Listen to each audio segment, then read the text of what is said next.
Hello and welcome back to the County Chat YouTube channel. Today we'll be going through Division 1, sort of like a mid-season review, I guess we're calling them. I did Division 2's one of it and been fairly good response from it. So yeah, we're going through for Division 1's version of it. So we'll be just doing a vaguely kind of just running through each team, how they've gone so far this season, maybe compared to how I thought they were going to go in their preview. Looking at the stats, looking at what, maybe looking at their scorecards and seeing what's been the sort of themes and things that I've seen maybe that have been something we can look at to see what maybe it will end up looking like at the end of the season and who's going to be winning it and nearer the bottom of the table, and what are the markers for me, I guess, of success or failure for any of these teams when I'm previewing them or sort of analysing them, I guess you'd say. We'll be going through and sort of making a team of the season so far at the end of the video, so stay tuned for that. Just checking out these teams and seeing how they're doing and seeing, I guess, how my predictions went compared to some of them. Some good hits, some not so good hits from me. So we'll go through that and chat about that briefly. But as per the last video, we'll be kind of doing a little bit of a screen record thing where I'm going to go around ESPN Quick Info, clicking around and just showing maybe some players I thought did well, and just sort of highlighting some good performances and again highlighting maybe some worse performances, but we won't linger too long on them. So anyway, that is a sort of little intro. I'll see you whilst you're looking at my screen. Hello, a quick update here. Just going through the kind of posting the video phases, having already recorded it a few days beforehand, ended up being a very long record, so I'm very aware that might not be easy to kind of go through every single waiting for each team. So just, if it's easier, I'm just going to put some descriptions, little timestamps of where each team is beneath. I don't want people to sort of feeling like they can't watch the whole thing, because obviously it will be about an hour or so. But I don't want to take any info kind of out of any of them or shorten it or edit it down, because I feel like everything was kind of relevant. It just went on for a while. I'm very good at waffling, so I just think I'll put little timestamps in for team of the season, each team, first to last. I mean, you'll be able to work it out pretty quickly. Like if you're a Worcestershire fan, maybe you can skip ahead to the end. Just a little update. I just thought I'd just throw this in, make the video even longer, but just thought would make it easier. Just check the description, and you should find little timestamps there for you. Into the screen recording and deep cricket badgery. Hello and welcome to the screen, my screen here for the County Chat, sort of, I guess you say the research department, if you will. Me going through the teams. Here we are on Division 1, looking around a little bit of a Tilak Vermish, signs for Hampshire, there you go.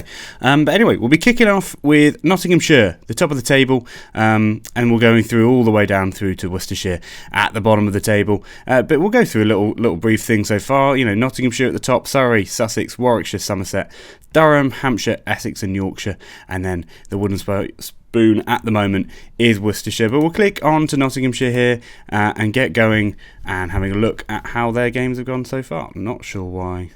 After I've clicked on, we've still got Worcestershire clicked on. There you go. So Nottinghamshire. So they started the season very well with a win in Nottingham, and then they played against Essex, had a good game there, drew against Warwickshire, and then went on a bit of a win streak after that, beating Sussex quite handedly at home. Beat Hampshire, another southern county down in the south coast. Beat them in Nottingham as well, and then lost at Chesterley Street, a really massive batting innings from Durham got them over the mark there, and then another win. But Nottinghamshire have been, one of the teams, well, not one of the teams, probably the team of the season so far. It's been quite clear in some ways for their batting, where it's all come from. Haseeb Hameed has had the standout season of anyone, average of 81, 734 runs in the first half of the season. I mean, if you keep on track for that, doubling that roughly, just shy of 1,500 runs, which is a hell of a season. So I mean, he'd probably slow down a bit from that, but he's had one great start to the season, Haseeb Hameed, and is the skipper. So talk about leading from the front. They've also, their other opening batter in Ben Slater, he's in 7th place. He hasn't even got 100 so far this season, but just kind of consistently getting off the mark. Those 650s you see there have just really been a real help for them. Jack Haynes here, it's been a bit of a sort of season of a bit of a feast or famine kind of vibe. 200s in amongst his 436 runs with a big 100 of 142 there. Kind of atypical for him. He's kind of usually quite often gets a lot of 50s. I mean, we can check his check his page here, and he's sort of one of those players who often's got more 50s than he has 100, or quite a lot more 50s than he has 100. But this year he's been a lot more sort of feast or famine, as the phrase goes. Joe Clark is having a pretty solid season, pretty similar to his kind of general averages, I guess you'd say. Freddie McCann, again, a sort of similar vibe, I'd say. He had a breakout season last year to kind of make his way into the team, and he's kind of just stayed on course for that kind of thing. 33 average, I think he'd want a bit higher, but I think Carl Varen's been a bit of a surprise. He actually hasn't had a brilliant season. He's obviously playing in the World Test Championship at the moment, but he's obviously their main overseas, and obviously a lot of value with a wicketkeeper batter who, he's a very good player for them. Lyndon James, again, similarly, I guess he'd probably be thinking he could be having sort of better season than that. Liam Patterson-White got 100 as well, which I thought was sort of something to note, because he is a very handy spin bowler, but if he starts scoring runs, it would be very good for Nottinghamshire. But for me, I think the thing which, and again I go on about bowling over and over again, but to win those sort of 4 games, which is the best out of any team, you need to take 20 wickets in a game. I mean, it's a simple thing. It's a simple thing about cricket. So your bowling almost has to be a real strength for you to win a league title, in my view. And then Brett Hutton, who I spoke about in the previews and being like, he's had a real bad few years for injury, but before that he was one of the best bowlers in county cricket, and it was for me, I thought if he could reach those pre-injury kind of numbers, Nottinghamshire would be in a really good position because of some of their overseas bowlers. But yeah, Brett Hutton, 24 wickets at 24. I mean, it's exactly kind of, to his career norms, or like to his career best, but he's one of those players who's never been consistently available. But yeah, it's even better than his sort of career bests, I guess you'd say. But yeah, he's had a really good season. I love Brett Hutton bowling. I think he's one of the best bowlers in the county championship when he's getting going. But yeah, to get on to Fergus O'Neill, oh hello, that's not what we want. I was a huge fan of his before the season started. I've watched a lot of Sheffield Shield cricket, and he has been one of the standout bowlers. And he was just brilliant at for his first 4 games. He's gone now. He was only available for the sort of start of the season. But Fergus O'Neill has got unbelievable career stats bowling for Victoria, and then came over for Nottinghamshire and was just, even better than that. 21 wickets in your 4 matches, an average of 17 at an economy of 2. It's just ridiculous numbers, and he was just consistently taking them over the line, winning them games in that start of the season. And I think he really got them off to a really good start.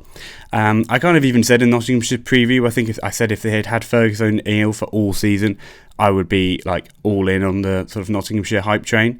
What I didn't realise at the time, and it was just an oversight for me, is that, I did know it, I just forgot when I was doing the video, was that they had signed Mohammed Abbas. So basically, Fergus O'Neill took him through for those first 4 matches, and they'd signed Mohammed Abbas from Hampshire. So I've combined their stats. They're overseas quick, so because these two couldn't play together because of Carl Varane being the first overseas, if you will. So these are kind of the 2 second overseas, but they've taken 37 wickets if you combine their tallies. And at an average of 18, Abbas is at 18.8 there, and then Fergus O'Neill 17.9, so it kind of roughly adds up at being sort of 18. So, basically, alongside Brett Hutton, and we'll get onto the other English quicks who've been brilliant, these two have just been able to bowl them to victory in either game that they've been playing. They've played in every single one. I think it's just a great bit of planning from Nottinghamshire's a leadership group. I think it's a really smart move, and it's really paid off. Abbas and O'Neill, I think, are as good as they get for sort of overseas quicks in Division 1. So there you are. Josh Tongue had a really great start, bowled particularly well. He's just in England's plan, so he's just not played that often. But yeah, 15 wickets in 3 matches. You take that return every time. Dylan Pennington, another one in England's plans. He's not been maybe as prolific as the other bowlers, but a very solid in the 30s, taking you some wickets in a few matches. Lyndon James, again, he's just not having as good of a season as he would hope for. If we look at his stats sort of throughout his career, we'll get rid of that Fergus O'Neill tab. He's 32 average with the bat and sort of 36 with the ball. And I guess, actually, to be fair, in many ways, he's not as far off it as maybe I would have imagined. But I think he would hope for a better bowling year, but I guess he's not needed it. And then, obviously, the spinners, Farhan Ahmed, again, and Liam Patterson-White. The averages are kind of high 20s, low 30s, but that economy in the 2s, which is just what you need. You need that kind of control, often on pitches which are quite good for seam bowling. You just need a control option. So anyway, Nottinghamshire, I'd say, are looking like, probably... I mean, they are. I mean, obviously, after being at the top of the table, they're looking like the best team. But I think even looking into their sort of second half of the season, Yorkshire nearer the bottom of the table, away at Taunton's always a difficult game, and then Hampshire aren't having a great season, and then a few games at home, but they do play Worcestershire. I mean, I think this will be the deciding match of the season. I think if Nottinghamshire can come away from the Oval with a draw, I think there's a very good chance they'll be winning the county championship title, which would be great for, I think, county cricket, just because of the fact that Nottinghamshire haven't really been a competing team for a while. But they've kind of had as good of a start as they could have. Obviously, that loss against Durham away at Chesley Street, it can happen. Durham, I will get onto, but I think are a very good team who've kind of outperformed. I think they're a bit better than where they are in the table. Anyway, so it's time to move on from Nottinghamshire, and we're on to Surrey, the kind of consistent beast of Division 1. Surrey, they're always, a beast is a bit of a harsh word, but they always just seem to grind out results and do very well. And so to have a look at them here. So I've already done that bit. So they were kind of dominated at Essex in the opening day, in the opening round, and they've had a lot of games go to draws. I mean, I remember I watched a lot of this Sussex-Surrey game, and it was very placid pitch. I think quite simply, you could look at it in multiple ways. Surrey, 1-2 and drawn 5. They haven't lost any games. They're the only team not to lose a game. And I think you can look, depending on how you look at it, they've been kind of benefited or negatively affected by plenty of really not bad wickets, but just uncompetitive, placid batting wickets. Which I don't think, they've played plenty of away games. So see, away at Chelmsford, away at Hove, down at Birmingham. Actually, they've not even played a lot of home away games, but all the away games they've had, 580 in the first innings, 2 400 run scores at Sussex, Birmingham 665 and 504 in the first innings. Kind of all you need to know for the fact that clearly the pitches have been made in a certain way. I think in many ways it's ended up benefiting them because they've drawn a lot of games and not lost many games.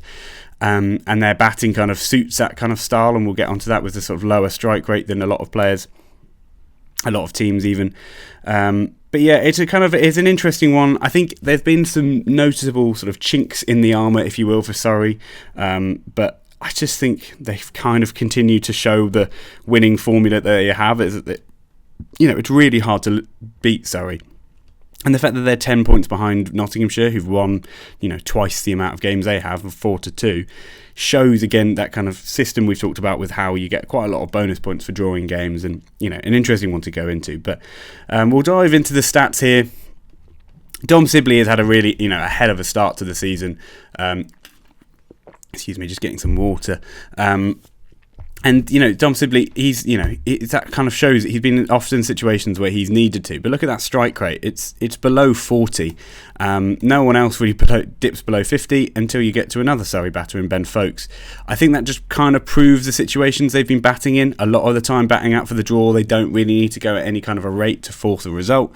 And I think they're always quite happy to play out the draw. They're kind of the opposite of Bazball. It's kind of like Surrey are quite happy with how the point system works, to take draws on the chin and know that maybe, if they get suited pitches at the Oval that they think they can win a game at, they'll go all in for it.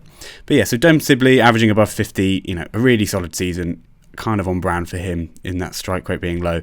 Ben Folkes, having had quite a bad season last year, has kind of stood up to the task and batted really well in a lot of situations. That 174 was a really, really impressive innings.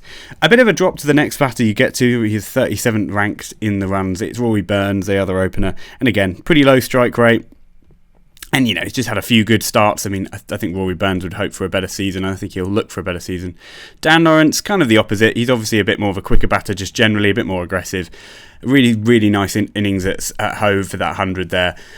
Besides from that, it's been a bit of a lean season. I guess it's an interesting one. He hasn't needed to bat maybe as much because of those sort of batting out for draw games, as I mentioned. Jamie Smith was good when he was available. Ollie Pope also got 100 at Sussex on that very flat pitch. Jordan Clark, again, just a good bowling all-rounder. Curtis Patterson was a very typical Surrey signing just for 3 games, but he played very well in those 3 games. 176 runs at an average of 59.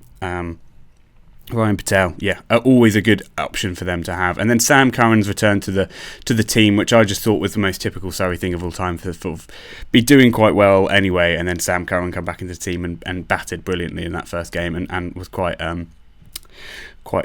dangerous with the ball, I guess you'd say. But getting onto the bowling, I guess that's where the sort of chinks in the armour, in inverted commas, you would say sort of start coming. But I guess, again, in my opinion, it's probably more to do with the pitches they've been playing on more than anything.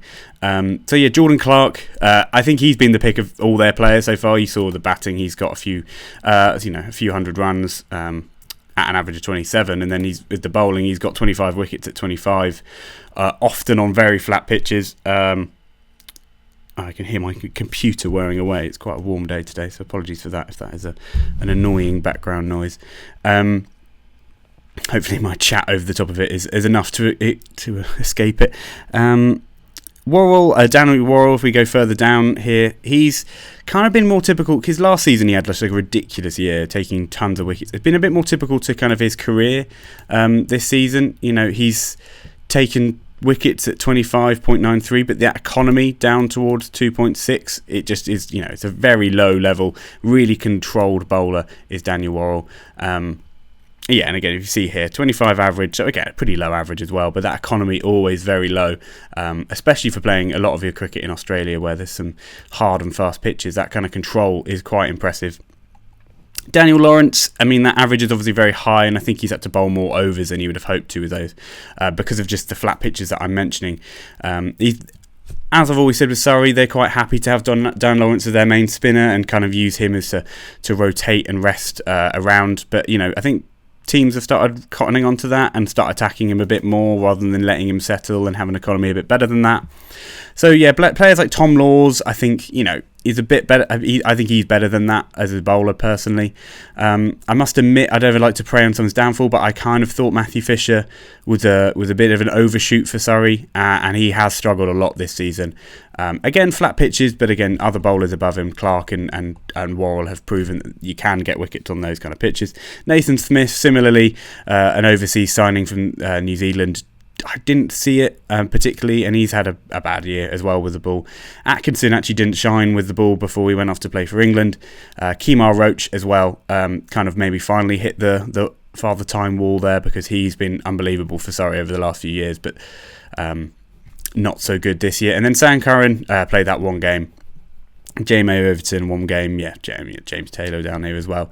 I think it's the only thing. I think for fans of other teams, maybe around Surrey, you're always looking for maybe something that is looking a bit weaker, and I think the seam bowling would probably be that. That's always been their strength. It felt like a constant stream of excellent fast bowlers coming out of Surrey, or excellent cricketers really. And yeah, today this season so far, it's just not been as impressive, I would suggest. Anyway, moving on from Surrey. Sort of from a team that I guess I often am rooting against, not because I particularly dislike Surrey, just because they've won so much whilst I've been following the county championship, to the team I support, so Sussex.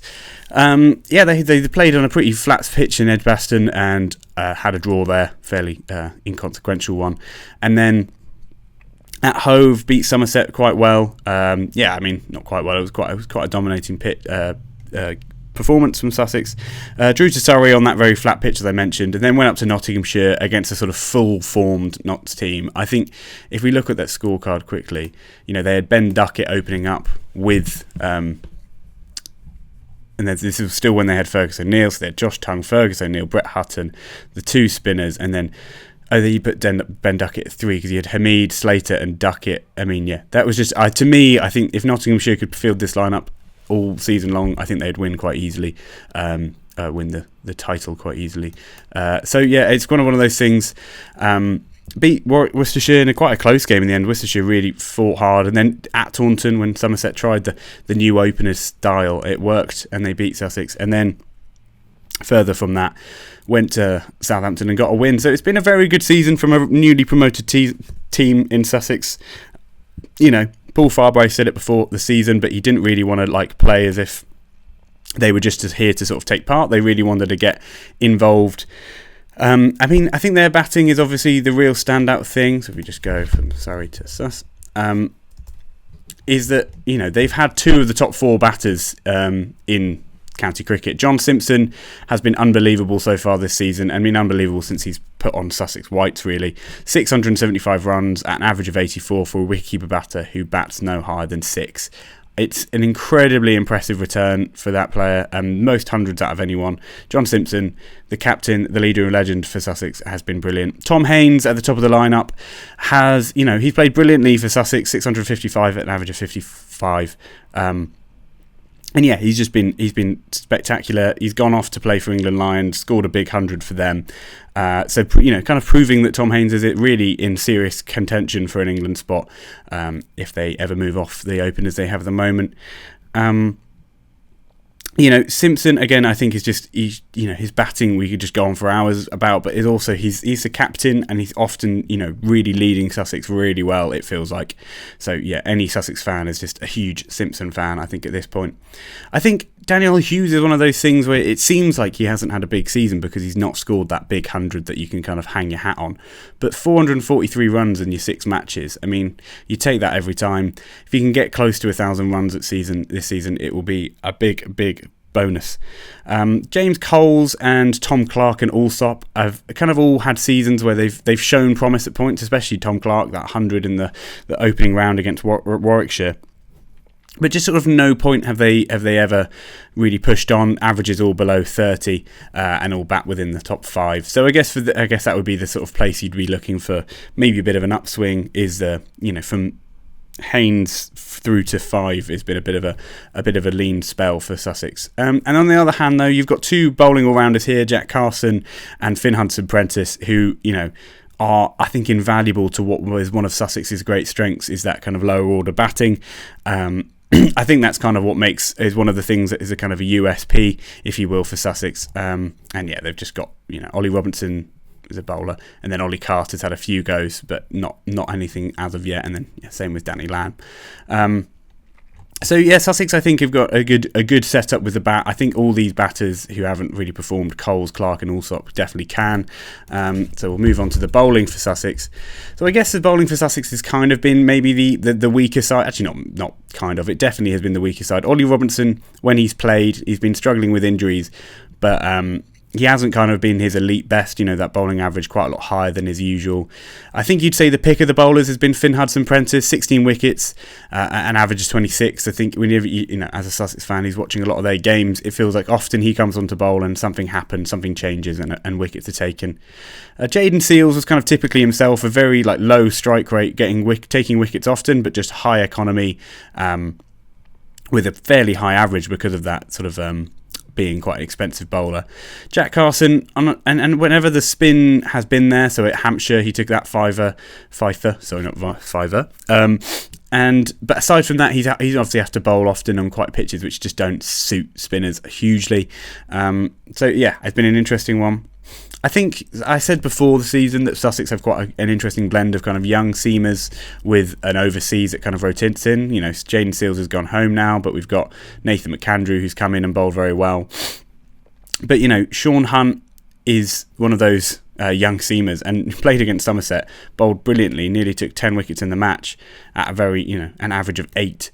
He's just struggled with injuries, unfortunately. He's had to be ruled out recently with injury. And similarly, Henry Crocombe played in one match, bowled Hampshire out really well in that first innings, went on a really great thing and has been injured a bit since as well.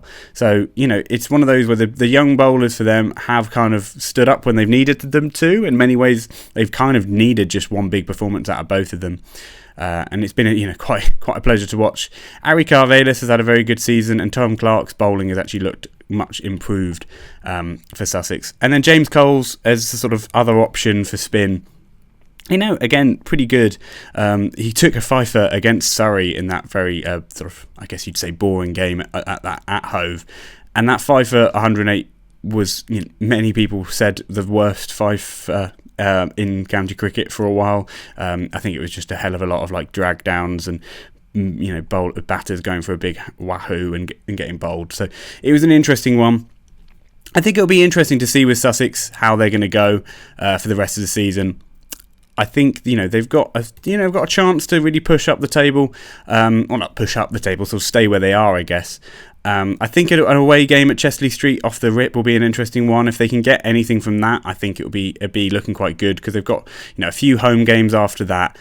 Yorkshire are nearer the bottom of the table when they play Worcestershire at the end of the season, and they play Yorkshire twice. So it'll be interesting to see. And Hampshire they've already turned over and they're playing at home. So as a Sussex fan, I'm full of optimism, but you never know, really, do you? Anyway, moving on from Sussex to Warwickshire.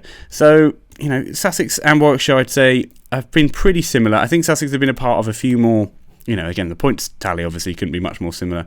Warwickshire, I think, have been a bit more to what I expected for them, i.e. just plenty of draws, really.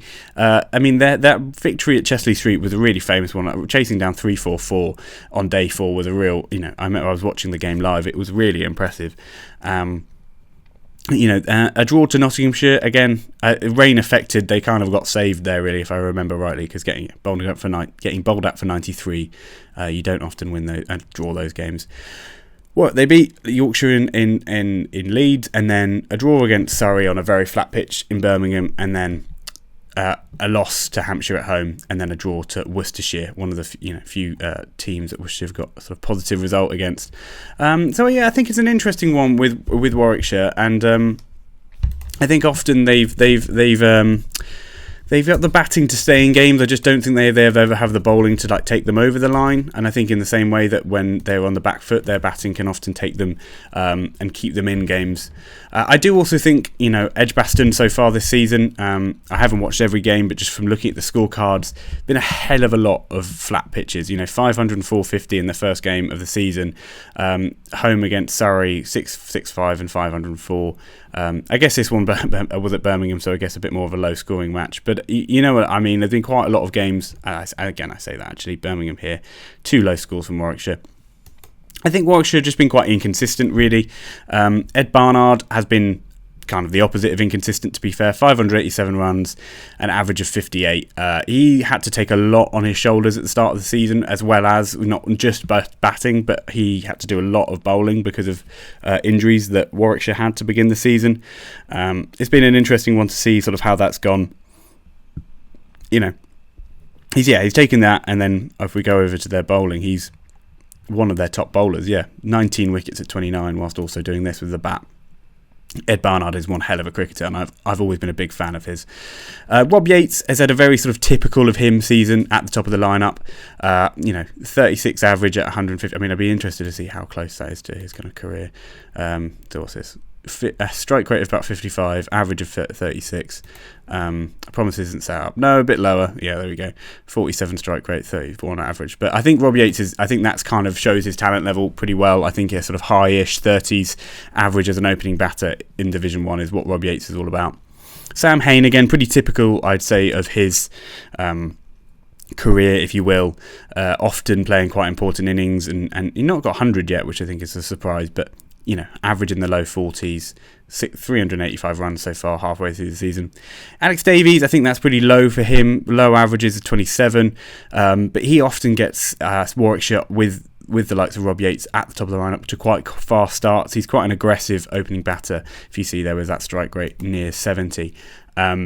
I think Alex Davies is a higher quality player than an average of 27. I think in the back half of the season he'll at least get 1 or 2 hundreds to really get himself to a kind of usual season for him. Tom Latham was delayed in sort of his entry into Warwickshire because of his broken thumb whilst warming up for New Zealand. Not even New Zealand, it was his domestic side of New Zealand. But since coming in has proven he is a test championship winner, World Test Championship winner with New Zealand. He's been a part of some excellent teams in New Zealand, and he's good enough to score plenty of runs.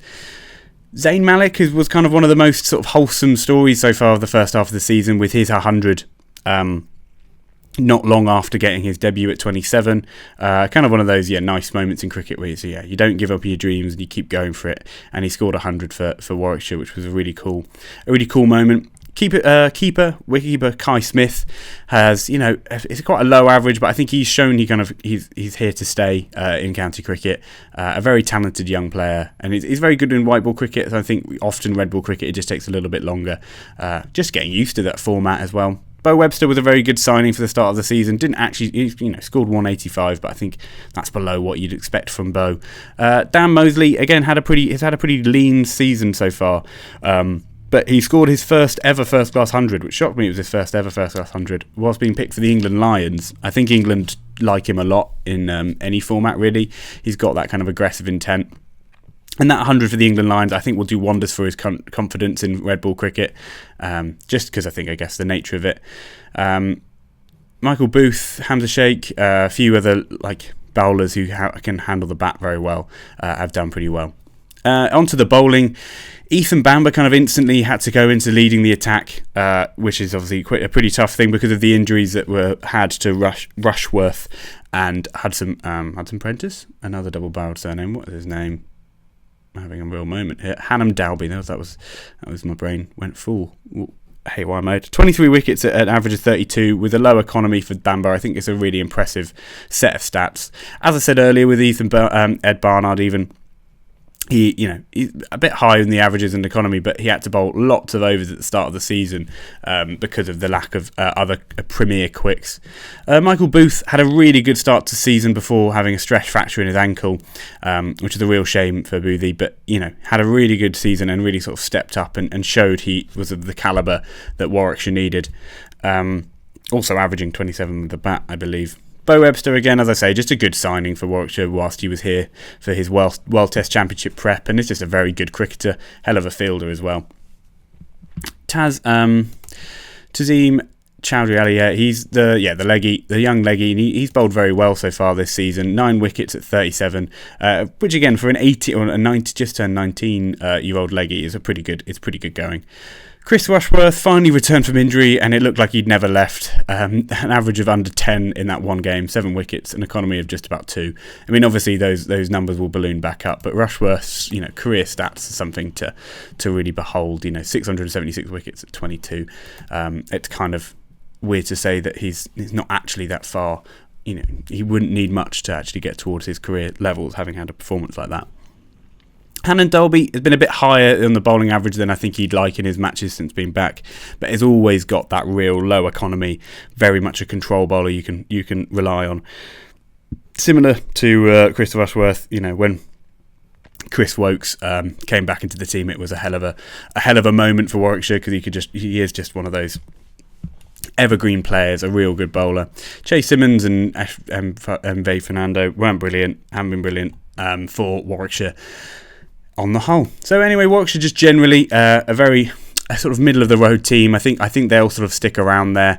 I think they don't really have a quality spinner of note. They don't. I don't know, but I think with Hannon Dolby back in Rushworth in the team, it'll be interesting. I think Warwickshire could end up in a lot of spots throughout this season. Somerset. Now we're on to Somerset. So Somerset start the season obviously with one of the sort of crazier games to begin a season you'd get. I mean, a 371 in the first round is got to be some sort of record, I would have assumed, from Tom Banton. Excuse me. And then let me just get these sorted. I don't know how I've managed to do that.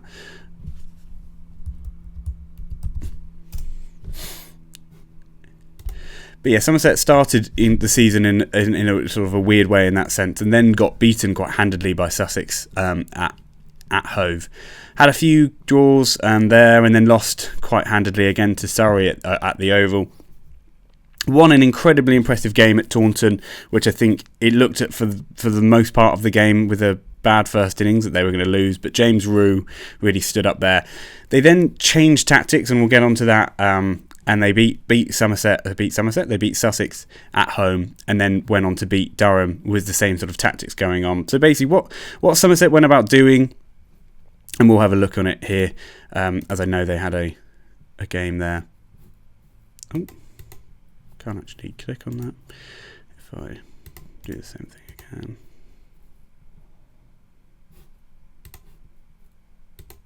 Here we go. They opened the innings with Lewis Gregory and Josh Davey, which I think was a really cool tactic from Somerset. They kind of just took the sort of power almost out of the opening of the order. They'd been struggling a lot at the top of the order there. Andrew Ameed, Archie Vaughan, players like that had just been often getting, really not really being able to do much. And then they sort of took the power out of it by basically opening up with 2 lower order batters. They kind of bat all the whole way through their lineup. So I guess the idea was to kind of just play to their strengths, really. And Lewis Gregory and Josh Davey did a really good job, and sort of have continued to do a really good job. And yeah, in that set, I remember Somerset had we'd Sussex against them had sort of started quite well, but Lewis Gregory from the top of the order hit a really, really important 89 runs. And then again, it kind of helped the lower down the order because Archie Vaughan had been opening the innings, and then he came in at 7, and scored 80. So it kind of proved that it worked quite well. It was a really cool. I liked it as a kind of really changing the kind of how you look at, in many ways, how you look at the opening of the innings and kind of taking, I guess I keep using the phrase taking power out of it, but I guess it was because they kept on having really bad starts and their batters were having really, tough seasons, and I think they was just like, well, let's just play to our strengths. James Rue, Tom Banton, Lammonby and Gregory and people like that, and Abel in the middle and lower order. I think they were like, well, why don't we just focus on that? And I think that was quite a clever thing to do. And, be able to protect someone like Archie Vaughan, whose only innings of note so far this season has been that 80 against Sussex. So, yeah, it was an interesting one, and it's worked really, really well. And they've won the 2 games where they did it in. So I guess it's as simple as, like, if it ain't broke, don't fix it. And it was broke before that. And that, from having a start of the season which had them, nearer the bottom of the table, they because they'd lost the game against Sussex, they'd lost against Surrey, and then they won that game against Essex, and then continued that winning streak with that change of tactic against Sussex again, and then beating Durham away from home. It was an interesting one. Maybe it was just a sort of mindset switch that they needed. So again, just going sort of more basically through their stats quickly. James Rue has had a really typical of his quality season.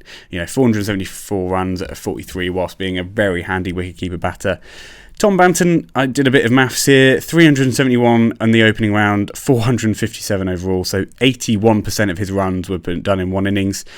He still looks the part, I think, in first-class cricket. I don't think it's a case of like a one-and-done innings, but it just was a funny sort of stats thing that is just like, he could end his season on about 900 runs and it looked like an unbelievable year, but reality would be that still about 50% of it was all in one innings. Terrible mental maths there, but you get the picture of what I mean. Tom Lammonby has looked really good at 3. He played a really match-winning innings at Chesley Street. That was at 104 not out.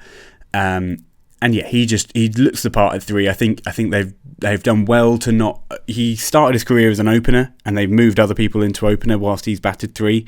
And I think when things started going wrong for the likes of Sean Dixon, Archie Vaughan and Andrew Mead at the top of the lineup, I liked how they kept Lammonby at 3. They didn't change it. They could have easily said Abel up to 3, Lammonby to open, which I think I even suggested at the time when I did the preview.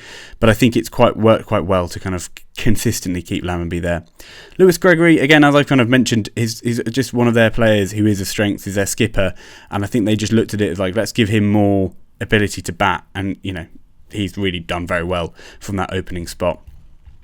As I mentioned, Archie Vaughan has had a struggle so far this season, but I hope in that lower order slot he'll be able to really do well. Josh Davey, again, he's faced a lot of balls. I think his stats would be better than that. He also I remember he was batting really well against Sussex and got an absolute howler of a decision. Maybe he would suggest that's been his whole season, who knows. But yeah, Sean Dixon, tough season. I think you have to go even further down for Andrew Mead, average of 11. So yeah, people who've batted well as well. I think where is he gone? I thought I saw Pretorius. Here he is, Pretorius, yeah.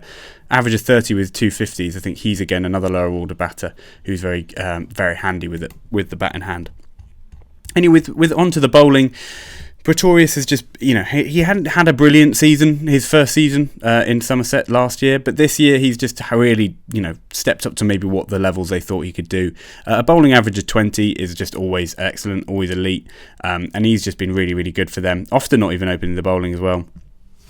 Jack Leach has been probably the pick of the spinners out of anyone in the first half of the season. Simon Harmer as well, who we'll get to. But yeah, his economy down at 2.4, I think, is something which really stands out for me, being that control option. I also had never really noticed him being MJ Leach, and the fact that Jack is his middle name and his first name is Matthew, by the way. I can't be the only one who didn't know that. Just a thing, I guess, quickly to mention, because it surprised me when I was doing this research for this video. Overton, Davy, Gregory, if we go further down, Overton, Davy, Gregory and Aldridge, and Henry, who've come in quite late. We'll get on to Henry in a bit. But they've kind of all played to, I guess, their sort of career standards to a certain extent. You know, Casey Aldridge took a really good fifer against Worcestershire, and I think on flat pitches he's a great option. Craig Overton is just kind of an excellent practitioner whenever he's around. Josh Davey, probably a higher bowling average than he'd like, but he's always a good option with a new ball. He's a very talented and skillful bowler. Lewis Gregory down here. His back always limits him a bit, but always can provide quality overs with quality in and amongst it. Matt Henry is quite simply, I think, a brilliant acquisition. He's quite simply been one of the best red ball bowlers in cricket, in international cricket, probably over the last 2 years. So having him for this bit of the season is just, I think, is invaluable. And I think he's just one of those really savvy signings from Somerset. Archie Vaughan, I think, like he did at the end of last season, his off spin will really come alive there. Late season pitches at Taunton, always helpful. Lammonby's left arm medium is always a very handy option to have. Somerset is an interesting one. They've had I think they've probably had one of the more interesting sort of seasons for a team, kind of having that kind of up and down throughout the season, and I guess that kind of just is the case for all these mid-table sort of sides, if you will, sort of from. Yeah, I guess you'd say from Sussex all the way through to Hampshire. It's kind of a similar situation where you've just had, wins, losses, been back and forth. Somerset have the same sort of season as Sussex, almost directly. 3 wins, 2 losses, 2 draws. Anyway, on to Durham. Speaking of teams who've kind of had mixed fortunes, Durham have played Nottinghamshire twice in their first 7 games, and they're the only team to have beaten them, which I find kind of an interesting one, but they also lost to them fairly handedly in the first round. They lost sort of a gutting loss to Warwickshire as well. I think if you'd watched most of that game or followed the scorecards, you would have kind of thought Durham were always on top, and then Warwickshire just had pulled out an unbelievable chase out of their backside. It's an interesting one. I think you couldn't hold that too much against Durham. They drew to Yorkshire, and then have had a bit of a turnaround. Beat Worcestershire handedly, not handedly really. They just beat them on a real green seamer. Drew to Hampshire in quite a placid pitch down in Southampton, and then beat Nottinghamshire at home, really massive performance, but then got beaten by Somerset at home. So it's an interesting one for Durham. I think it's a difficult one to place them. It's one of those where I don't want to. I think they've had a better season than the table would suggest, but then you can never really know that, and it's always difficult to say that because teams are coming up against each other. Teams can have bad games, but versus good games, and it's difficult to say. But they've had a real mixed bag of results. I think the fact that they're an only team to beat Nottinghamshire, I think Nottinghamshire are that good, that I think that is quite impressive, and the fact that they've had to play them twice out of the first 7 games. They do also have to play Surrey twice in the back half of the season, who I would probably suggest that those two are maybe a little bit above other teams. So I think it could be a case that Durham have not been niced by the schedule, because obviously it's not all the same for everyone, which is obviously a bit of a discussion in and of itself. It's been interesting to see where it goes. I'll be interesting to see where it goes in the second half. I would have suggest maybe an upward trend, but again, I can't really say I know with Durham. I feel like it's going to be one of those seasons where it's difficult to predict, and I've been quite big on Durham the whole time because I think they've always been quite proactive. They've had issues with seam bowling injuries, and they've really gone out and tried to fix them, which I think is always like a cool, not cool thing, but just like they've been more proactive than often other teams have. So going on to their batting, Graham Clark has kind of had the season where he needed it to kind of confirm himself as a really good batter in Division 1. He's always had quite a low career average as a batter, and bats like kind of quite peculiarly down at 7. But his average to start this season was nearer like the high 20s. He's got it up to low 30s, but with some big hundreds, and he's done very well. Simply put. I'd say Alex Lees is kind of battered to a standard where he's kind of at is for his career. Average of 40, 482 runs, which are kind of, if you doubled it, would get you near enough 1,000-run season. Alex Lees is an excellent opening batter to have and an excellent captain for this team.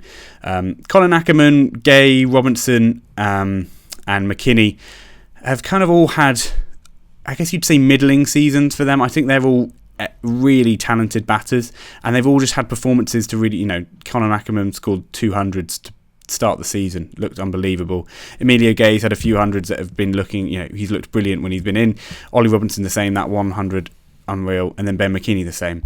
I think it's just a case where they've kind of been in between, and at any point they've looked like really excellent, but I think it's just one of those teams where if they started setting up, I think Durham are one of the hardest teams, or one of the best batting teams really, I think, just full stop.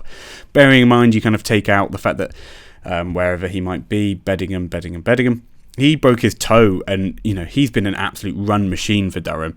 He's obviously playing in the World Test Championship final now, so proving his toe is all good now, but he kind of couldn't be he's their kind of Superman, I've almost written here, and I think him coming back in the back end half of the season could really just upswing their confidence. The only player of their batting lineup who's kind of fallen out of favour a little bit is Will Rhodes, who made that move from Warwickshire. Yeah, he's just had a bad season with the bat. It is as simple as that. I think it's unsustainable for someone of his quality and averages 12. Like he's just a better player than that, and I think it will turn around when he's picked, as and when he's picked. But yeah, it's been a tough season for Will Rhodes with the bat. Onto the bowling. I think this is the limiter for them. I think it's a sort of international selection a bit, and a little bit of just injuries for them so far this season. But Ben Raine has been typically brilliant. 25 wickets at 27. Economy below 3. Really, really good for Ben Raine. Really, really impressive numbers, basically. Cody Youssef was a really clever signing from them. So they had this injury crisis, and they signed Cody Youssef just not on a whim, but he was basically to cover David Beddingham's broken foot because he's a South African, and they could have an extra overseas over. And yeah, he came in and bowled and was brilliant, especially in his first game at Worcestershire. He took some real important wickets and a win there. His average of under 21 in those 4 matches just is a proof of exceptional bowling, really. Matty Potts has been sort of typically effective, a higher bowling average than he'd probably like, but I think him being in the England squad and perhaps not playing could really hamstring England. I think it can really hamstring Durham. I think the fact that they don't have, Ben Raine is a leader of an attack, but if you have Raine and Potts as your leader of the attack, you're really looking like you're going to be in a good situation. But then, so Brendan Dockett, he's gone home now, but he was probably not what they hoped he'd be. I think they'd hoped he'd be a bit more like Fergus O'Neill, say, but those are a bit more, of an average level as your overseas quick. Jake Ball came over for one game, that Worcestershire game, and bowled brilliantly.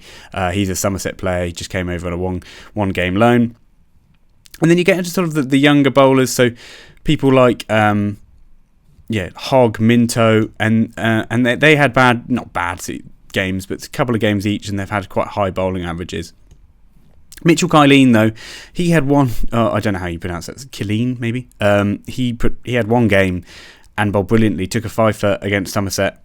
Really impressive bowling in that one game. So maybe he'll be a bowler that can step up in this sort of injury crisis for Durham. Bryden Cast came back from one game, but obviously has his sort of England international duties, which kind of take priority, of course, and he's come back from injury. So whether or not he'll be able to play, probably in the back half of the season. I don't think he'll be in England's test squad, but if he is, again, be another case of England kind of taking away from Durham's sort of heart of their bowling unit, which obviously to much of the issue, I guess, of Durham fans.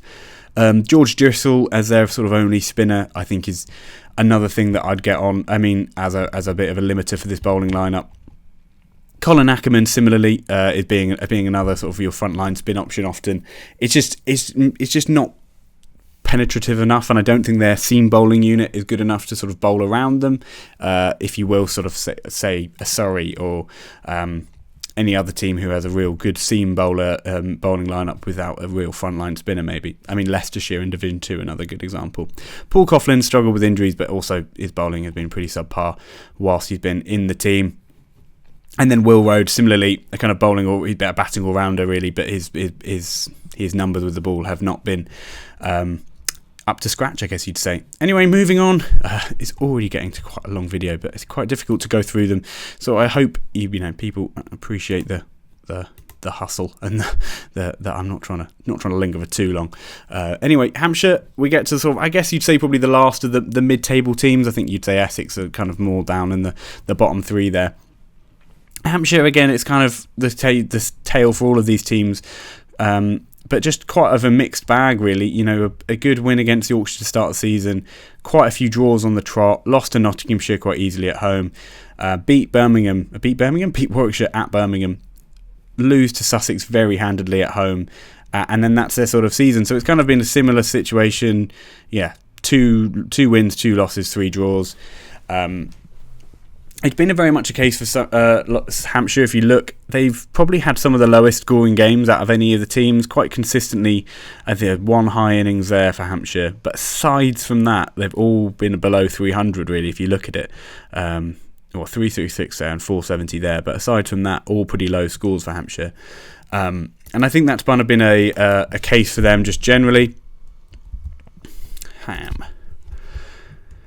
If you look, you know, Nick Gubbins average of 33, Ben Brown at high average of 50, but Fletcher Middleton 28, Dawson 31, Prest 27, I was about to see Latham there, Stoneman 21, you know, Albert 18, you know, you can keep going, but basically the batters have not quite been of a standard for them. If we go back up to the top, you know, Nick Gubbins has been their, you know, highest run scorer, but 404 runs for your highest run scorer, if you double that up, obviously, for a whole season, about 800 runs is just not, again, it's just not quite what you're looking for, is it? And it's not quite it's just not quite the standard you need for a player of that. Basically, of your best batter, you need a bit higher than 404 runs, if you ask me, at the start of the season. Ben Brown is probably the happiest of the batters, is their skipper as well. He's just had a lot of not outs. Those 4 not outs have really helped that average of 51, but 363 runs is not bad for a wicketkeeper batter. But again, I think he'd probably want higher than that.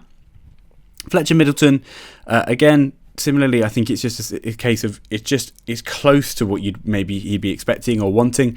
It's just not quite, you know. And then you get down to Liam Dawson. He's got, you know, buckets and buckets of runs, and I'm sure in the second half of the season he'll step it up. But if you actually just look quickly, I remember looking at this. Is that Nick Gubbins has got 100, and then Ben Brown's got 100, and then they don't have another 100. So Hampshire you've not had anyone go big enough and quite consistently enough. It does mean that Hampshire as a squad have 200s, and our sweet king John Simpson has 300s. So John Simpson has more hundreds than the whole Hampshire team so far this season. Just drop that in there quickly. But yeah, players like Middleton, Dawson, Prest, Albert, Stoneman, I think just will all be looking for a score in the second half just to get themselves going. Tom Prest, I think everyone knows his talent level is very, very high. I think he's just waiting for a season where he maybe kind of breaks out. I think Tom Prest is kind of almost like the next James Vince. I think he's that level of talent. He's not quite got there yet, and you know, some players it takes them a while too, and some players maybe they never do, even if they've got that talent. But I think Prest is a player where he could definitely do it. Stoneman, I was a bit dubious of that signing to begin the season, and I think that's proven to maybe be the case. I think it's just a case of the ageing curve is against Stoneman a little bit. Again, maybe he'll prove me wrong. He's a really, really, really good player in his time. James Filler is a sort of bowling all-rounder. Felix Organ in his one game got a 70, which I would hope he'd get more of a look in. And that's fun. He's Hampton. No real runs for them. So yeah, I think for me, it's been Hampshire, just a case of the batting has not been good enough to keep them in games. And I think the reason why I can say that with some confidence is if we have a look at the bowling, they do. If George Hill didn't exist, they have probably the quality bowler. And I think if you really went off like who you would, with a life, my life on the line, who do I want to bowl me to a win? I think within county cricket, Carl Abbott is that guy at the moment. He's still kind of within his prime. If you check, not within his prime, God, he's 37, but he's still delivering, I guess you'd say. A bowling average of 20 and an economy of 2.82 over that many first-class matches, 684. So the case that these sort of numbers aren't actually that far off his career, I think proves just how excellent his bowling is. And just how important he is to this team, and he just quite often bowls Hampshire to victory. And I think whenever Hampshire go well, Abbott is there, and he keeps them in games when they're maybe not even going well. Brad Wheel has had a good season for them, quite a high bowling average, but he's a very good backup alongside James Fuller, who's not played in that many games, but a lot of wickets for him. And then Hampshire's bowler, spin bowler in Liam Dawson, he's got that low economy to really, keep the team in it and keep that kind of hold down one end. And then, Sonny Baker, another good option. They've got two young quicks in Sonny Baker and John Turner. John Turner obviously not played as much as Sonny Baker, but also been more effective. Both like kind of more that kind of tearaway quick with less sort of skills, I guess you'd say. But he's got, both will get plenty of opportunity in the second half. And I think they're two players to look out for because they bowl some serious heat. But anyway, just generally, I think you can look at these stats in two ways, is that they can also be helped and hindered by sort of, I think Hampshire probably consistently played on the pitches which have had most to help the bowlers in the first half of the season. Again, that could just be overanalyzing the stats in some ways, that actually Hampshire's batting has just not been brilliant and their bowling has been a lot better. But I just think it's a worthwhile thing to just mention. Anyway, off from Hampshire and we go to Essex, who I think you would probably say, actually Hampshire probably the same because they were second last year and Essex were third, is that you'd probably say Essex were the biggest negative, I guess you'd say, or not negative, but biggest sort of off what you'd expect, I guess maybe. A couple of draws to start the season, beat Worcestershire in a very close game at Chelmsford, lost to Somerset in that kind of heartbreaker, as I mentioned, where James Roux scored a really important 100, and Simon Harmer kind of couldn't bowl them to victory. And then you go to Essex versus Yorkshire, another draw, but they were blocking out for the draw against Yorkshire side, and then Worcestershire beat them very easily, and then they drew to Surrey. So it's an interesting one where they've actually ended up, getting drawing to second bottom and losing to bottom. And then only just beating Worcestershire in that other close game. So I think it just shows that Essex are just not... I think it's a bit of a transitional year for them. I think if you were looking at it, they've got... We'll go onto their stats, but they kind of have had to change their lineup a lot at the top of the top of the order. Sorry, too much talking over this episode. But if you see sort of Paul Walter has been at the top of that lineup, Charlie Allison has been at the top of that lineup, Dean Elgar obviously since coming back been at the top of that lineup, and like a few others. And it's just been, I think that's been a bit of a sort of changeable thing. I think how they shaped up against Surrey in that game. Oh, it's just gone behind the thing, so I can't even actually see it. You can't actually see it, but there's a bit here where I can't actually click effectively, if that's kind of confusing you, why I'm opening that tab twice. Essex, I think how they shaped up against Surrey in this game, Charlie Allison a bit lower down. He scored 100 in the second innings, 140. But Paul Walter being at the top, not Simon Harmer at 3, obviously, because that was a night watchman situation. But so that kind of Charlie Allison in the middle order, I just think works a bit better than him at the top, and I think Paul Walter and him at the top of the lineup looks a bit better. Let me get rid of these tabs just for my psyche. So if we go back onto their stats, if my cursor doesn't die on me. Are we gonna? Oh, we're just glitching out. Okay, that works. Paul Walters had a really good season. 200s from the top of the innings at an average of 61. Really impressive numbers, you'd say. And then Michael Pepper, the wicketkeeper batter, has been really, really good. I think he's proven why he is a really good option for them as a young player. Matt Critchley kind of had a good first score at the start of the season against Surrey. Hasn't had much since, but I think, again, he'll just be looking for a sort of season typical of him, maybe around that 800 run mark. Jordan Cox, when he's played for Essex, has been excellent, but just he hasn't played much with injury and England squads.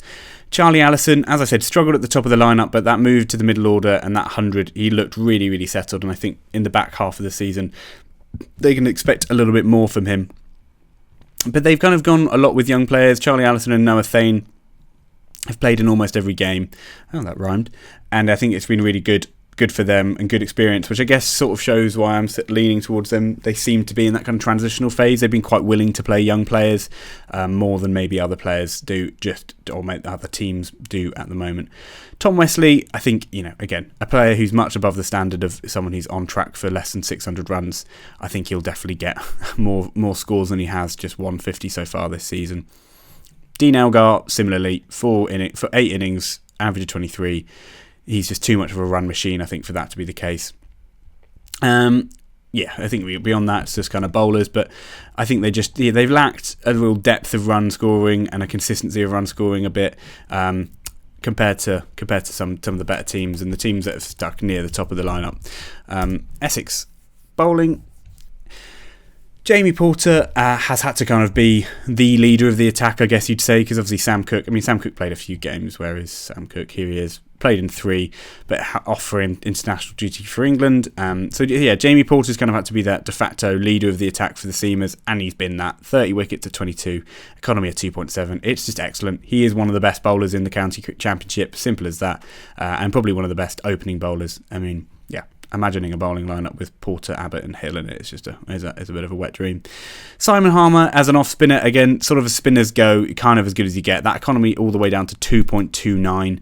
He's bowled, I think, would be easily the most overs. 308 overs out of anyone here. He's just a great option for Essex to have, and I think Essex just rely on a small sort of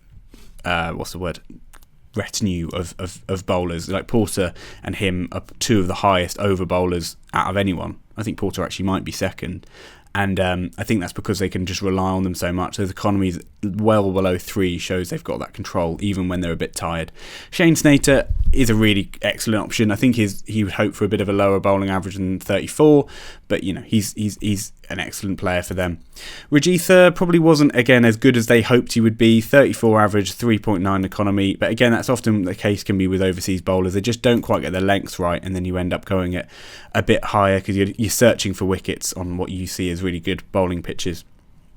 Critchley, again, a really good leg spin option. I do stand by. I think Critchley and Harmer as a sort of spin twin pair is as good as it gets. Noah Thane, again, it's just a really talented young cricketer. He's a good batter, and he's a really good seam bowling option. And again, I think the fact that they've bowled him as much as they have and battered him consistently, he's played in every single game without having a brilliant season, I think shows again that sort of transitional thing I'm saying of Essex. But the bowling is quite a quick one because they just don't bowl that many people, which I quite like in many ways. If you trust your bowlers, then just bowl them a lot, and especially if they're fit enough. Anyway, moving on to Yorkshire. Shout out to you if you're still watching, because this is a marathon of a video. I realise. Tough start to Hampshire, massive, absolutely smashed Worcestershire, and then ever since has been a bit negatory. Losses to Nottinghamshire and Surrey, a loss to Warwickshire in there as well, and then a draw against Essex, where I think if they'd won that, they'd be really looking at a much more positive season. I think a case of Yorkshire this season, I think it's not been a case of them being overwhelmed. I don't think they're a team that have come up and have clearly not of the standard of the division. I think they've just been a team where they've kind of consistently lost those key moments. If you see, they've got 2 batters in the top 10. They've got George Hill as the top wicket taker in the country, or alongside Carl Abbott, but probably the best bowler you'd say statistically in the country. Craig White, they've got plenty of players who are looking good statistically, but they are second bottom. And Worcestershire, who I've talked about, and I go on to talk about, are the team who I really don't think their team is good enough. I just think they're not good enough. I think Yorkshire, that isn't the case, but they're only 5 points above Worcestershire and have an identical record to them, i.e. like wins, losses and draws. And the one time they've played was Yorkshire absolutely smashed Worcestershire. I think Yorkshire just they've just done badly in those key moments. I could start like going game by game about where they may have lost each game, but I think it's just a case of they often get bundled out a bit too easily. And I say that with obviously Adam Lyth and Johnny Bairstow being in their lineup and being 2 of the best batters in the country. I mean, Adam Lyth, at the age he is, proving he can still do it at such a high level, has been a great storyline, I think, so far this season. He's always proven it, and he's stayed with Yorkshire even in Division 2, but I think he kind of proves that he's not a case where he was a bit older and being in Division 2 suited him. He's just proven that he is, he's 6 runs off at like Hasib Hamid, who's been, I'd say, would be head and shoulders above anyone else, and Lyth has kind of really been a part of that, at the same level of that, almost. Similarly, I guess you'd say Bairstow, despite again not having 100 similar to Slater there, but a hell of a lot of runs, an average above 50, high strike rate, rough really, and has kept Yorkshire in games often from that middle order, sort of powerful batting. And James Wharton, Darrad Milan, again, both have played well at points, 550s for Warnton, sort of nothing to sniff at in those 14 innings. And then Darren Milan, in the games he's played, a 98, which was a really powerful and fast 98. His strike rate all the way up at 78. He's just one of those, they're both proven they're good enough easily. I just think it's a case of like they're quite a top-heavy lineup, I think, and often when players, they kind of, they crash out quickly. Don Best got 100 this season as well. I think proof that he is just a bit, I would say you'd call him a bowling all-rounder, really. But I think, they've often kind of, once wickets start tumbling, they've been bundled out quite a lot. George Hill, obviously, we'll get onto how unbelievable his bowling has been so far this season, but his batting has taken a bit of a backseat, average all the way down at 17, and I think you would have called him probably up until this season maybe a bowling all-rounder, a batting all-rounder. Well, even there you go, playing well, batting all-rounder. But this season his bowling has sort of taken over and his batting has dropped off a bit. I think he will obviously look for a bit more of a what would you call it? I guess a more balanced season to a certain extent. Matthew Revis in the games he's had is again a pretty decent option, and then Finlay Bean is kind of the only batter left, but he has had a really bad season. And again, I think both George Hill and Finlay Bean are way too high of a standard of player to be averaging that low. You get down to Joe Root, who had a good few knocks for them, and then Brooke and Tattersall, who's when he's played not been good enough. And then same with Luxton. So it's an interesting one. Harry Duke as well. They've had a few batters coming in and out of the lineup and have just not been quite up to the standard. If you get onto the bowling, George Hill has been the best of bowler in the division. A bowling average of down at 14. I think if you, again, as I was saying about Carl Abbott, I think you'd probably pick Carl Abbott. But I think if you were going purely based off just the stats they've had this season, George Hill has been stunningly superb for Yorkshire, and again won them a lot of games in situations where or kept them in games when they weren't looking good. Similarly, he's been bowled unbelievably well for the England Lions. I think it was a really interesting, him coming into that second game after a bit of an injury, and then he didn't look great to begin with. I was watching him bowl, and I haven't watched him bowl that often, and it wasn't that great. And then he just kept picking up wickets, and was relentless with those kind of lines and lengths. And he's a really good player. Craig White, importantly, he's had a really good season, but importantly, he repaid the faith that the county chat put in him, because I quite confidently said Craig White would probably have a better season than Matthew Fisher for Surrey, because Matthew Fisher left Yorkshire for Surrey, and then Craig White came in from Northamptonshire to Yorkshire. An average of 22 to an economy of 2.7 compared to Fisher's averages in the 50s. Just a little pat on my back there, but Craig White, very good opening bowler for Yorkshire so far this season. And again, Ben Code, he's not been as good as his standards are, and his stats are ridiculous over his career. If we have a look at Ben Code, for 31 average here, 22.6 economy, incredibly good control bowler. But over his course of his career, his average is all the way down at 20. So I think for the rest of the season, he'll probably slowly work towards that, just take more and more wickets. A case of he's been really a great control option. I think he will really have helped George Hill and Craig White, really. But I think what's just proving is just, Yorkshire's seam bowling lineup is good enough. Jordan Thompson, again, really good player to have in your lineup and even your team. Ben Sears, the overseas from New Zealand, he's been a wicket-taking option, high economy, but he's a tear-away quick to go alongside these medium-pace bowlers that Yorkshire have. Revis, again, a good option, but he's just had a bad bowling season so far. Lyth has taken a couple of wickets, of course he has. Dan Moriarty bowled well in his one game. And then where is Don Best? Don Best is a high bowling average for Best, but that economy is low. He's had to bowl a lot on pitches which have really suited seam bowling, and he's done well at kind of, what's the word? Controlling an end, I guess you'd say. I think he'll look for some more returns in the second half of the season, but the reality is that Headingley is hardly often a track for spinners, really. Anyway, on to the team in last place. It is Worcestershire.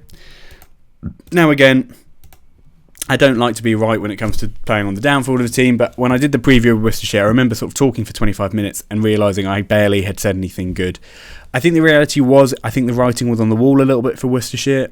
I think, they've battled so hard. I mean, again, that 485 for 9 almost doesn't do it justice, but they batted for nearly 2 days to bat out a draw at Taunton. I mean, it was a very good pitch for the batters, but still, I mean, it was really impressive from people like Matthew Waite and Brett D'Oliveira. And again, Brett D'Oliveira only got out because he just got given one of the worst LBW decisions I've seen for a while. They then went to Leeds and got absolutely hammered, lost at Chelmsford, lost at Worcestershire at home. and then lost to Sussex at Hove. So again, for a bit, it looked really bleak. And then they beat Essex at home, and then drew to Warwickshire to kind of steady the ship a bit. But yeah, they've had a tough first half of the season, no doubt about it. They've kind of been at the foot of the table all season long, even after that win against Essex, as I mentioned. So yeah, let's get onto the stats, get diving into what's been wrong. And it doesn't take much for you to get there, but yeah, the batting has been the issue.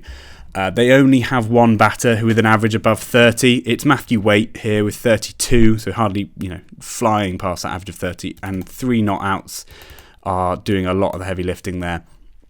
But if we go sort of through player by player, opening batter Jake Libby, again, he's looked really good. Of course, he looked incredibly good against Sussex, because Jake Libby is like the Sussex killer, if anyone is interested. When he plays at Hove, it just seems like it's an instant 100.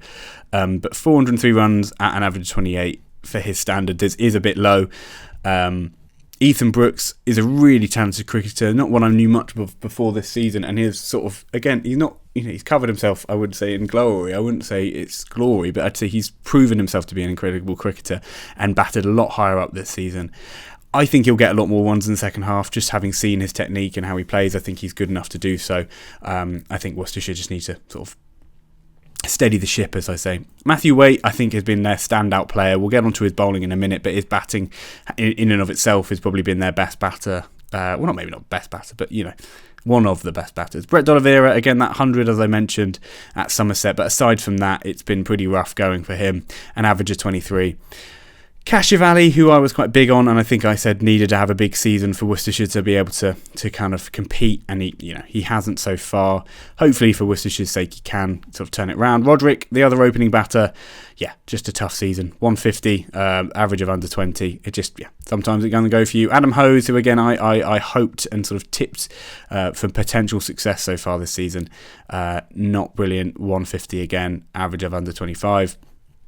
Henry Nichols, who kind of came in and it looked like maybe a saviour, maybe a sort of saving grace. And again, to keep up with the bad, sad theme, he hasn't done it with the bat, unfortunately. Now we're getting to bowlers, and then we get down to Rob Jones, 90 runs at 11. It surprised me that he was still getting picked, I'm not going to lie, and he kind of proved me right there a little bit. And then I think, beyond that, we're all on to bowlers. And then War. So that's the thing. It's a weird one with Worcestershire, is that they've actually taken, some of their bowlers have been some of the best in the country. The top 5 bowlers as well, I wanted to say this before I forget. George Hill, second to last with Yorkshire. Hampshire, fourth to the bottom. Essex, third from bottom, and then bottom. And then Somerset are near the bottom as well.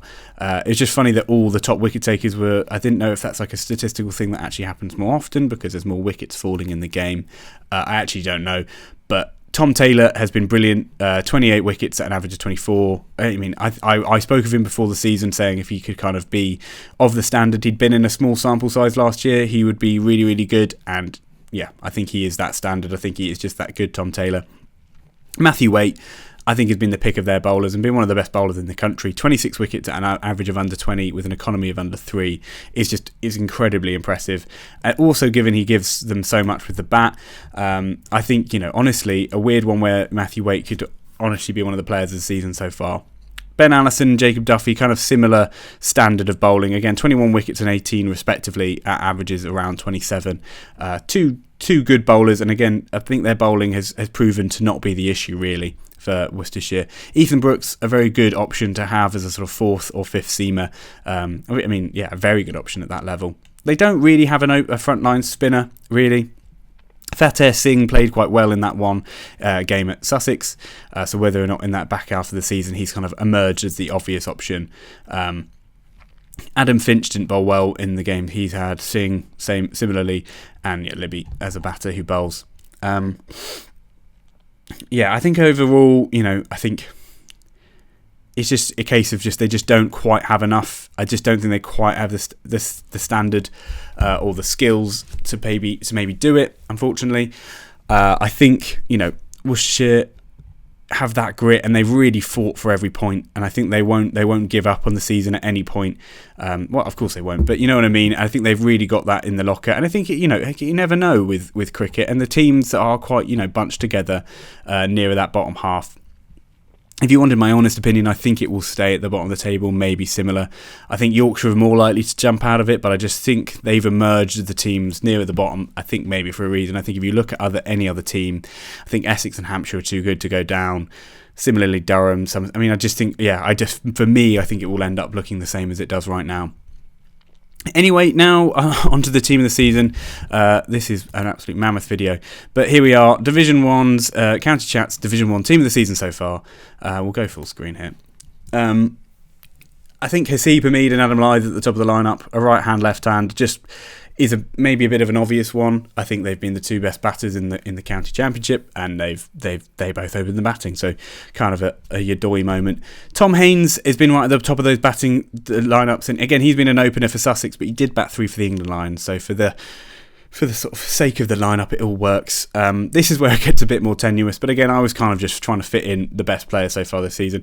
Ed Barnard batting at 4.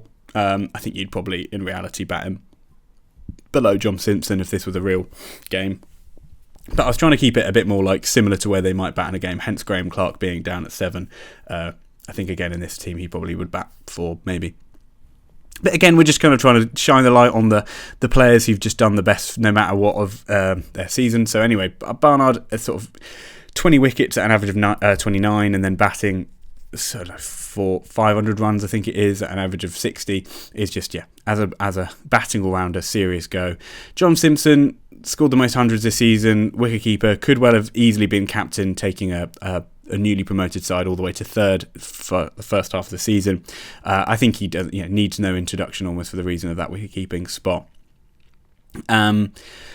Matthew Waite, as I was just mentioning, has been in a really quite bad Worcestershire team, has been a shining light. A bowling average of under 20, batting average of over 30 with quite a few runs.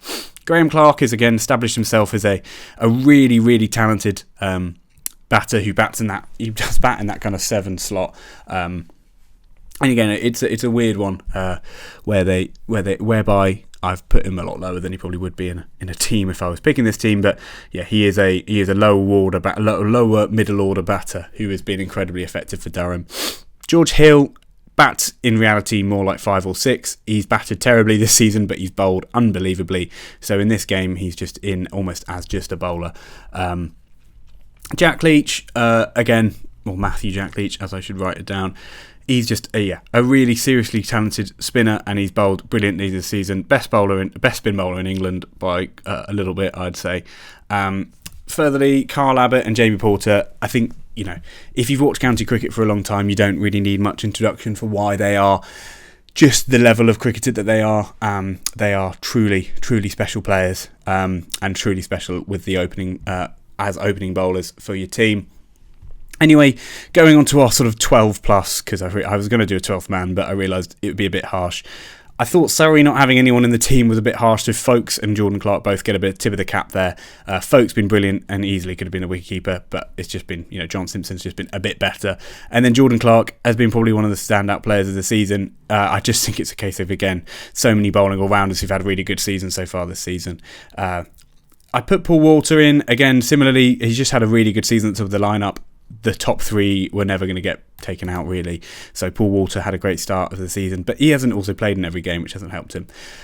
I put Abbas and O'Neill here. I'm even going to stick in Hutton. I have no idea how I've managed to do that. Hutton as well. I've just done the same thing again. I pressed Control rather than Shift. That is what I was doing. I guess I kind of just mean this is sort of Nottinghamshire's bowlers, because Nottinghamshire have one batter in the team and have easily been the best team so far this season. But Abbas, O'Neill and Hutton. Abbas and O'Neill, again, I did the stat earlier, but they've sort of taken nearly 40 wickets at an average of under 18. And then Hutton has been a really, really good opening bowler and come back from injury. So I just quite like that moment for them. Anyway, this has been easily the longest episode of the County Chat I've ever done. I've done a hell of a lot of talking, so I'm sure if you're still watching, you're done with hearing my voice. But thank you for watching this aspect of the video. That's me for screen recording well. Well, thank you so much for watching and listening to the County Chat Division 1 sort of, I guess, mid-season review. I realised there was a hell of a lot of talking and a lot of clicking around. I didn't want to sort of do any team a misservice by not looking through their team. I guess hopefully you can skip around if you need to. I hope you enjoyed it. Again, mostly other videos that I've made, previews of the teams before the season, if you wanted to see if my sort of takes were on the money before the season started. Be plenty more content coming here on the County Chat channel. Of course, obviously, when the season gets going again, we'll be a little bit more on it with sort of game reviews and stuff, and what have you, especially as it gets close near the end of the season. But as I say, some more videos around here. I'll stick in the one which was Division 2 sort of mid-season review, sort of similar to this, or not sort of similar, almost exactly the same, but just for Division 2. So I hope you enjoyed it. Thank you very much for watching. If you're still watching, yeah, you're a real one. Thank you for that. Anyway, remember to like, subscribe, comment, all that good stuff if you agree or disagree with anything I said. Anyway, thank you very much for watching the County Chat channel today. Cheers.